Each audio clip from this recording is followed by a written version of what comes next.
What is going on, Crusaders? How's it going? It's Coleman here, and today, it's Xur Day. So, let's go find him. He can be found at the Vestian Outpost, as you can see by all those blue names over there, in this corner where he was found on week 1 of House of Wolves DLC.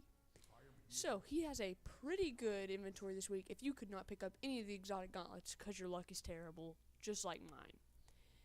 He is selling the ACD0 Feedback Fence Titan Exotic and the Khepri Sting Hunter Exotic, both new exotic gauntlets, and he has sold the Warlock one before, so he has now sold all 3 House of Wolves exotic gauntlets, which is fantastic.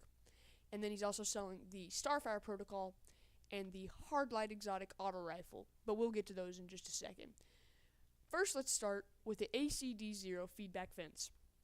This is a Titan exotic, and its main perk is taking damage from a melee attack deals damage in an area around you, which is why it's called the feedback fence. It's just like an electric fence. Someone hits you, and then it deals, I believe, 73 damage in PvP.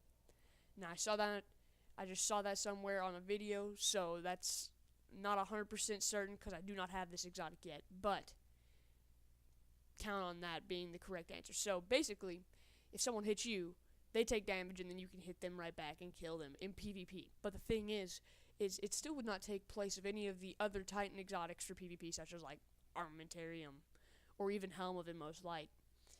But, would I use it in PvE either? No, because it does have a slight cooldown on its main ability, which is also very, very unhelpful for its main perk. So, I would not use it in PvE either over, like, the Helm of Saint 14 or Ruin Wings or Armamentarium. So, pick it up. If you're a collector like me, I will definitely be grabbing this, but leave it if you already have it, or if you just need something really good for your Titan. Now, for a first exotic, definitely grab it.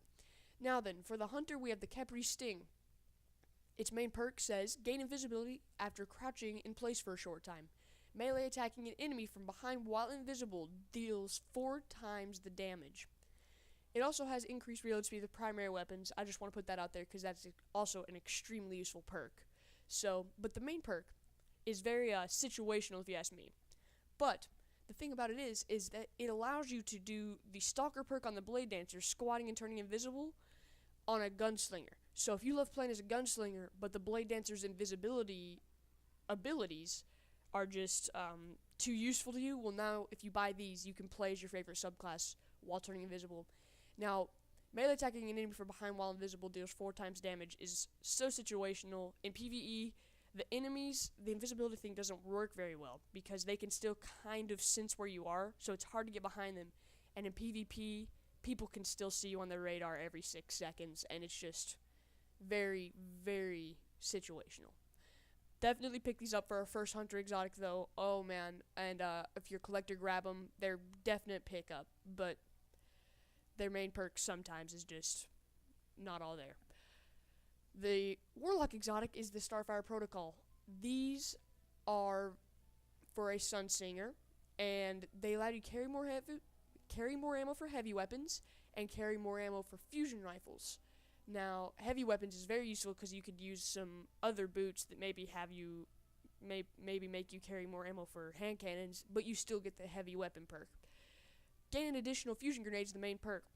Now, these are like the miniature armamentarium for warlocks, and I think they are very underwhelming because, first of all, you can only use this main perk on fusion grenades, but fusion grenades are very good. But basically what this allows you to do is if you're using fusion grenades, you could use Angel of Light or Ignite, so it clears up 2 little spots for you if you would rather have one of those slots open.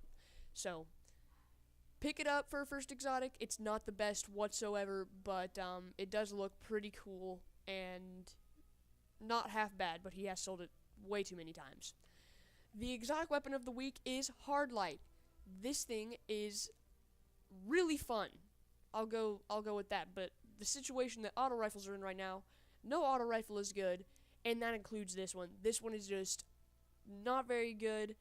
It's a lot of fun though. Fast shooting, low impact, but it has a good balance between that. It's not just a total spray and pray auto rifle. But the bottom half of each magazine causes additional damage. Very good perk. especially because it shoots so fast, you'll get to the bottom half very quickly. Rounds fired from this weapon overpenetrate targets and ricochet on hard surfaces. This is not the best, because, yeah, it can shoot through enemies, but that's if there's someone standing right behind them, or it could bounce off walls. It's just not very good, but it's just a fun weapon. Definitely pick it up if you're a collector. I definitely would advise it. I had a blast using this thing, but not a practical gun to use. We have the Exotic Shard and the Exotic Ingram for chest, again, so you can try pick up those Purifier Robes again, or Hard Prexifier, Armamentarium, Lucky Raspberry. He has the Pulse Rifle Telemetry, Hand Cannon Telemetry, Machine Gun Telemetry.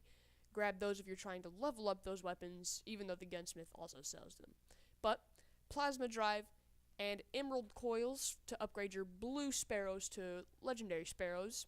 Heavy Ammo Synthesis, 5 for 1 Strange Coin, and of course the Motes of Light. Xur had a pretty good week this week, I'd say, but still didn't bring Galahorn. Thank you all for watching. I hope you enjoyed this video, and I'll see you next time, Crusaders.